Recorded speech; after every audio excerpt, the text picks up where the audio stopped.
Dewan Pimpinan Wilayah Partai Persatuan Pembangunan DPW P3 Sumsel menggelar rapat pimpinan wilayah atau Rapimwil Plus guna mengatur strategi memenangkan calon kepala daerah yang diusung pada Pilkada serentak 2024. Rapimwil Plus Sumsel yang berlangsung di Hotel Aston diikuti oleh para ketua dan sekretaris DPC P3 dari 17 kabupaten kota se-Sumsel. Tidak terkecuali para legislatif Kabupaten Kota se-Sumsel tahun 2024 yang terpilih dari partai berlambang Ka'bah tersebut. Dikatakan PLT Ketua DPW P3 Sumsel Haji Ahmad Paloh pasca membuka Rapimwil Plus. Dalam Rapimwil Plus itu yang pertama kali dibahas adalah menurunnya jumlah kursi parlemen yang didapat di tingkat kabupaten sekota se-Sumsel.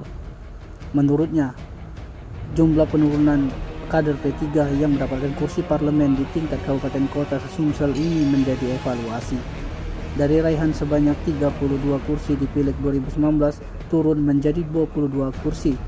Namun untuk tingkat provinsi, P3 berhasil menambah jumlah kursi dari hanya 1 kursi di Pileg 2019 menjadi 2 kursi.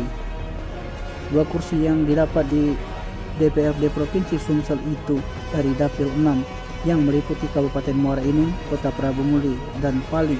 P3 meraih total 59.000 suara dan Dapil Sumsel 5 Kabupaten Oku Selatan untuk suara perorangan P3 meraih 34.000 suara. Jadi kami wajib untuk melaksanakan bahwa Rapimnas ini membahas dengan momentum yang sedang dihadapi oleh partai politik, termasuk di dalamnya dihadapi oleh Partai Persatuan Pembangunan Sumatera Selatan, berkaitan dengan momentum pelaksanaan pilkada yang insyaallah secara serentak akan dilaksanakan pada tanggal 27 November yang akan datang, dan sesuai dengan keputusan Rapimnas bahwa perintah Dewan Pimpinan Pusat bahwa Partai Persatuan Pembangunan di semua tingkatan, baik itu di kabupaten kota maupun di provinsi termasuk Sumatera Selatan, kami tidak hanya mengusung dan mendukung tapi wajib untuk memenangkan calon kepala daerah yang kita usung dalam pilkada November yang akan datang.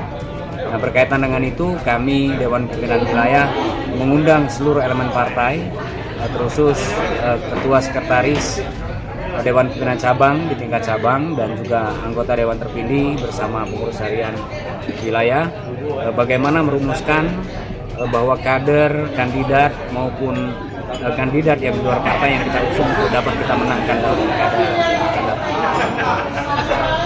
Tim Liputan Sumsel TV melaporkan.